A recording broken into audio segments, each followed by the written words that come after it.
Hey, everybody. Welcome back to our show. I am so excited to have you guys meet my friend, Miss Jackie Kravitz, who I've known for now 15 years, who has been an inspiration to me, a mentor, a coach, now a peer at our firm. And I'm just really, really excited to introduce you all to her. So welcome back, Miss Jackie Kravitz. Thank you, Tina. It's always so great to see you. Thanks for having me. It's a pleasure. Absolutely. I want to start really quickly by giving people your background. So I'm just going to have you kind of tell them how you got into real estate and now what you're doing today. And then we'll lead into some really great tactical things we can help agents with. I've been in real estate since 1996. It's crazy. I don't know when people are watching this or listening to it. It's been a 25. I don't know how that could happen, but okay. Exactly, right? I got into real estate by chance. I was selling my house as a for sale by owner. Mm-hmm. And after a couple of months, the house wasn't selling, and I decided to go to real estate school at night because we couldn't do it online those days. And then from there, I attended a class, Floyd Wickman, Sweat Hogs, very much into prospecting, and it just made sense to me. I was a stay-at-home mom at the time. My daughter was 6 months old, my son was 8, so I was busy with the kids and taking care of the house. But I thought, you know what? I could make some phone calls because that's what they were talking about. I could do it nights and weekends, and I started prospecting. Then my life changed. Absolutely. Everything changed. Just started talking to people, massive amounts of people, and focusing on listings because during the day I was just doing nights and weekends. I didn't have a lot of time. I'm not going to waste time with buyers. I figured that out very early on, just from hearing other people talk about it. Like, I don't think I want to do that. So let me just make phone calls and look for people that want to sell their houses and focus on listings. And that's what I did. My 4th year, I closed 100 transactions, which for me is amazing. I had never been in sales, and I did it by myself. I'm just doing it all. I don't have any sales background. I don't have a college degree. English is my second language. I had a lot of things not necessarily like working in my favor.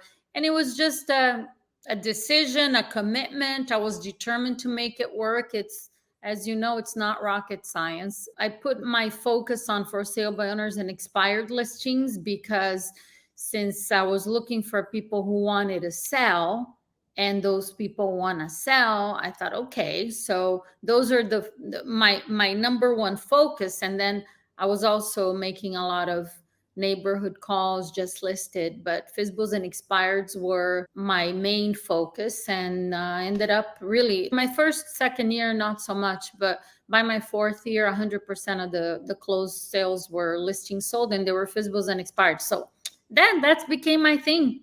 I love it. Yeah, and you were good at it, and you did it for many, many years. I did, yeah. And then I started coaching 15 years ago. I coached for some big companies, Mike Ferry, Keller Williams, and now I have my own coaching and training company, and that's where we're at. I love it. Yes, you were always one of the best coaches that I saw up on stage, when I was with Mike, because I think I always admired you because you're a high D driver. You're like, you'll just do it. Like, you're not even thinking of it. You're just like, this is what people do to make money. I'm going to do it, and I'm going to do it at a high level. You didn't question it, and you're very direct. And I think that's where the scripts actually worked well in your favor, because Mike is very direct.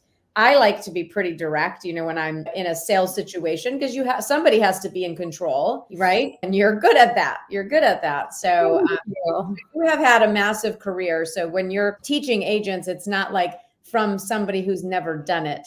And that's where I think the best coaches are, because they've done it not once, not twice, but they've done it year after year after year for many years. Right? Just like you, same thing. You're mentoring and coaching agents, but you're in the thick of it. You've done it, and you're still doing it. And one of the things about, and this is just to mention, sometimes agents say, well, yeah, but it's different now. When I was because I've been coaching for a while, so they're like, well, yeah, it's not the same. Your scripts won't work. And actually on my YouTube channel, there are several live calls. They're live. You could hear the prospect and me and handling objections and setting appointments. There are several for sale by owners, expired listings. So, and these are recent, within the last 30 years. So No, it does work, and Yeah. it works in every market. And I think believing in yourself, you said I'm a driver personality. I guess that's an advantage because when something it has to make sense, right? If it Right. makes sense to me, I don't overanalyze it. Mm-hmm. So, and I think agents could learn from that. Listen to it. Does it make sense?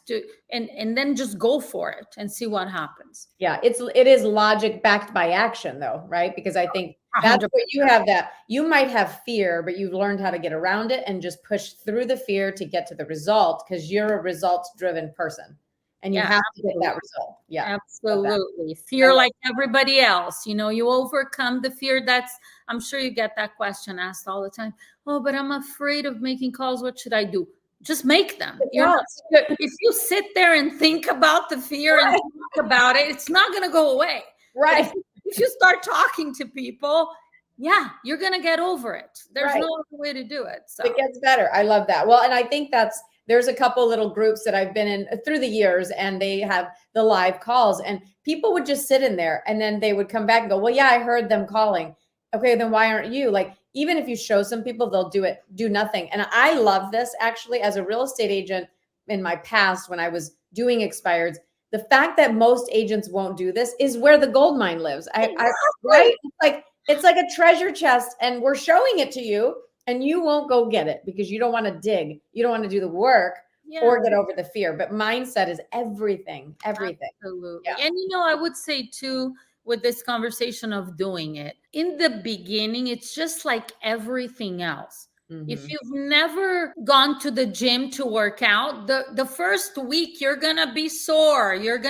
It's gonna be hard. You're gonna be Right. lifting little, 3-pound weights. Everything in the beginning, It's it's hard. hard, and then it's easy. Eventually it gets easier and easier, but it won't get easier by not doing it. If you have the right tools and you have the right mindset, anybody can make this happen. So And isn't it fun when you get those text messages and they're like, I got one. I got one. And you're like, yes, keep going and getting more. Because right now it's very confusing. Wouldn't you say it's very confusing out there? You have a lot of, the people doing the funnels and I don't even know what to call them. I mean, it's just, there's so many programs and agents get confused. I'm confused. And then these poor agents are doing social media and these funnels and these digital marketing things, and they're not getting the results, and they still have to pick up the phone and convert the leads that come in. So it's like they're making their life harder because cold calling is old fashioned and dead.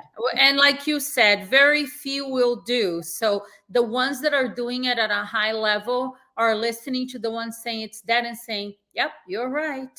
Sure is dead for you. Watch me go. Exactly. It's like I always try to tell people, like, they're selling you something. They're selling you away from what actually works because they've never done it themselves. And both can work, but I think this works faster because if you're broke, I always say, throw me in any town USA. I will go get a listing within the first week. I will get a listing. And I'm new in an area, but I will get a listing. Yeah. If you can start digital marketing in a new area, you're not going to get a listing right away. You have to wait. You have to garden and cultivate. Such incredible power. I just want to touch on, you said, even when they get leads from however these leads come to them. Yeah. You're going to have to convert them. You're going to have to talk to them at some point, and they're going to have some objections. You're not the only realtor that has that lead. So they're going to say, well, I'm interviewing other agents. I have a friend in real estate. Can you cut your commission? What are you going to do if you don't know how to handle all of this? You're avoiding the conversations. For you to turn that lead into a transaction, right? You're going to have to deal with all of this. So why are you paying somebody to give you leads when they're free? Just FSBO's expired. They're out there. So. Exactly. It's becoming a professional communicator. That's how hard it is. That's why I tell people, even around somebody like you or me, and you've had students that just won't do it or they fall off. And it's like, you're literally leading them to the prize and showing them in the results, and they still won't do it. And to me, not doing it is a decision to just not have the money, the goals, the dreams that you wanted. You're saying no to it at this time. Well, you better find a different way. But this, my friends, is the easiest way to make money at a high level that we couldn't even make with a 4-year college degree. Yeah. And you know what? I have to say, because you said you could move anywhere in the United States. Yeah. And you can go out and take a listing the first day. There is such tremendous personal power in knowing that you Yes. can do that. And I Yes. think that working to become an effective communicator, because yeah, you're in the business of communicating. You're not going to make money if you don't communicate effectively with people. But in Right. the process of mastering that and believing in yourself, which is the mindset part of it, developing the communication skills, you're transforming. I mean, I transformed my life. I don't even know who that person was. It was completely somebody else before I got into real estate. It's not just about selling more homes, making more money. Back then for me it was. I mean, I was broke, so it's like I don't, I remember mentors, coaches saying, yeah, it's going to change who you are. I'm like, I don't care. I just want to make money. Right. Now I understand what all of that means. It all happens together when you commit to the process. I mean, sales is just an amazing career, and real estate is always going to be, there's been so many challenges and lawsuit and commission and what's going on. No, it's so true. Well, let's talk about Yeah. agents being either script averse or okay with scripts, because some of them are fascinated by, what do I say? What do I say? Because you have a lot of them, but then you have some that avoid them. What is that relationship with scripts that you're seeing these days? Because I'm seeing the same thing, that people think they're magical, like they're these magical scripts where they're going to be amazing once they receive them, or they hate the scripts. Since I got into real estate, I think agents have been, like you said, I'm going to use this script. I love it, or I don't like scripts. And the truth is, when you are, whether you're making phone calls or you're on a listing presentation or even working with buyers,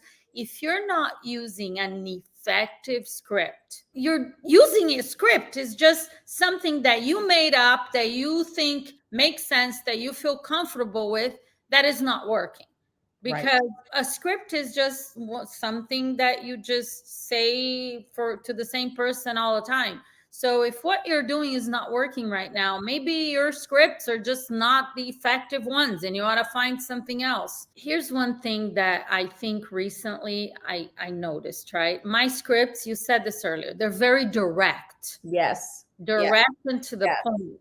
And I came up with these scripts by trial and error when I was selling real estate. My expired script is one sentence, and it's, I'm sure you know your house came off the market today, and I'm calling because I am confident that I can sell your house. I'd like to meet with you for 20 minutes and show you what I do differently. Would 3 work? Would 4 be better? I think agents have this battle with scripts, even when they're given something that works. I think agents won't use my script because they don't want to set the appointment. It's funny because I when I was coaching agents, I actually had to think about a way for them to be less direct, which gets them more, like you just said, more objections than being direct, but they feel comfortable and confident going in a softer way, right? Like, just, I want to be, that's too direct for me. Okay, well, you're trying to help these people. Like, be direct. Directed, clear is kind. Like I always say, you're being kinder if you're clear. What do you want? Why are you wasting my time? I should have some empathy for being afraid of being direct. Because when I started in real estate my first year, I was too. Yeah. I was nervous about even pre-qualifying, saying to somebody, oh, when we meet, will you be ready to list? I'm like, I'm not saying that to them. I don't want them to think I'm going there to take a listing. Right. So, there were things that I avoided, but I still did it. Right. That's the key right there. Yeah. You're not going to become more confident and more skilled and a better presenter by avoiding it. You're going to have to face it, make mistakes, learn from them, and keep doing them. Well, let's shift gears to, I've heard a lot of agents and I want to hear your take on it. Well, but Jackie, there's the do not call list. I mean, I can't call because of that list. Yeah, I tell my clients to door knock. Numbers on the do not call. I don't know what you're saying to your agents. There's so many ways to do business. I mean, I for the ones that are not on the do not call list, call them and call them the majority. Right. Everybody else go door knock. It's fine. Right. A lot of agents do a tremendous amount of business from door knocking. Here's what just came to my mind, Tina. Oh, what do I do with the ones on the do not call? Are you calling the ones that are not on the do not call list? Right. First. What's the point of talking about those? That you, okay, you cannot call those, but you're not calling any of them anyway. Right. And this reminds me of, I hear this all the time still, like since I started coaching agents. Oh, but I don't have a lot of for sale by owners. Okay, you don't have a lot. How many how many per month? Oh, maybe 5. Are you calling those 5? No. Okay, so would it be different if you had 50? No, get in action, because when you want to make something happen, you find a way Right. to make it happen. You find a way to work. It's not about finding excuses. It's about finding opportunities and solutions. That's all. I agree with you completely. So wrapping up, I've also heard too, and correct me if I'm wrong, but I always think there's 3 objections probably for every three answers for every objection there is. Are you coming up with any new scripts for new objections the last 40 years, 30 years, 20 years that you've been in business? Because I don't know about you, but I think sellers and buyers are still saying the same thing, correct? Same exact thing. There's nothing new, nothing different. And what I say to my clients over the phone, when you're on the phone with a prospect, don't handle objections. I think this is such a huge mistake, because agents, they don't know what to say in that moment. I've done it. Especially in the beginning of my career. So I freak out. I don't know how to respond. So I just throw the entire kitchen sink at him. That's the worst thing you can do. Over the phone, you hear an objection. Repeat, approve, make them feel heard and understood. Ask a question that will create some doubt about the objection. Bring out some curiosity in them. Start there. So repeat and approve. Ask a question to get their attention, create doubt, a closing question. Yeah. And then ask for the appointment. Let's do that for them. So I'm an expired and you're getting me all the way through the script and you asked me to make an appointment. And I say, well, before you come out, Jackie, what's your commission?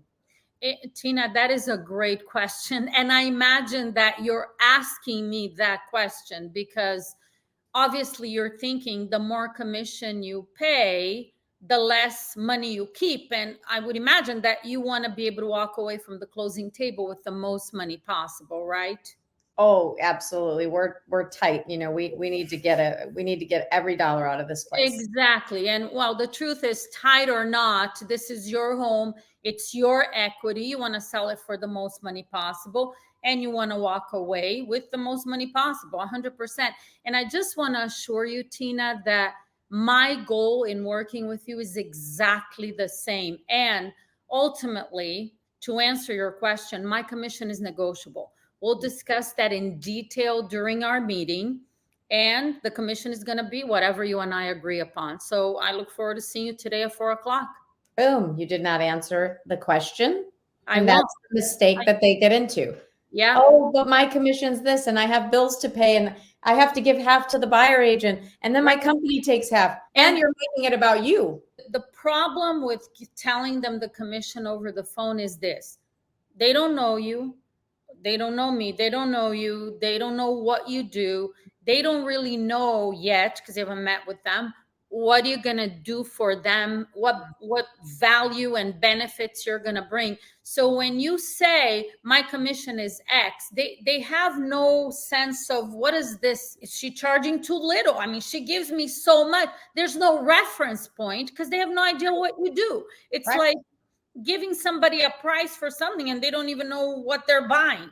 So it makes no sense. This is what works. And when you say it confidently and you believe in yourself, it's that easy. I always tell people, part of the presentation is how you show up, how you act questions, your professionalism. That's part of the 6, 7, 8% that you're going to charge them because they go, I want her. That's who I want. And I believe that too. Like it starts when you walk in the door. Your presentation. That is a huge part of the presentation. Huge.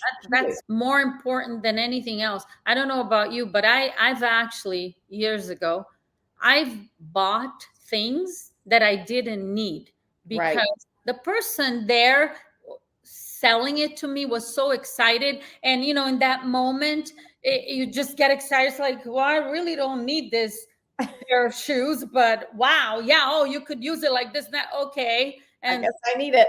well, I guess I need it now. And the next thing you know, you bought it. People make decisions when they're excited about the future. And it's our job as agents to get them excited about what we can do for them. So we are the most important part of the presentation. I agree with you there 100%. Yes, absolutely. And I remember in closing when we were at Mike Ferry one time, and you were the only one that said you stood up. Now you're tiny like me. What, you're 5'3". Yeah, exactly. When you're tiny, when you're short, that position of power is you stood at the table and then like pointed to the comps and things and in a loving way, but you created that power from standing and pointing and helping them through it. And I always thought that was fascinating. I've never done that. I think I may have done it one time, but I always sat close to them so I could, sometimes touch their arm or whatever. But I always love that. I was like, man, she's got some ovaries. You're funny. Yeah, position of authority. It helps. It helped me actually in the beginning feel more confident. Right. Exactly. And they feel that. So it's absolutely important. I love it. Well, in wrapping, I want people to know, so Jackie has a training company, SalesX Training. And what I love about it is it's not very expensive, but it's the best company to coach you through day-to-day activities live. And you're Tuesdays and Thursdays for an hour live, helping agents with objections, like right there in person. And do you want to speak a little bit about that? Yeah, just I feel like SalesX Training. I was a one-on-one coach for 10 years, 5 years for Mike Ferry and 5 years for Keller Williams. And I decided I didn't want to do it anymore because in half an hour a week, I could never, not even remotely, give them everything that SalesX Training gives them in terms of training and coaching and scripts and skills and mindset and motivation and everything that is available there. So I'm really excited about what I'm doing with it. It's going really well. So if anybody wants to check it out, salesxtraining.com. Yeah, it'll be in our video, and there's like a little code that Jackie gives our students a little deal, which is wonderful. Yes, it's a very good deal. That's right. So I thank you, my friend. You're amazing. You're one of the best coaches in the industry. And you are amazing as well. I love you. Thank you for having me. Lady, and we'll see you soon. All right, girls. Thank you. Bye.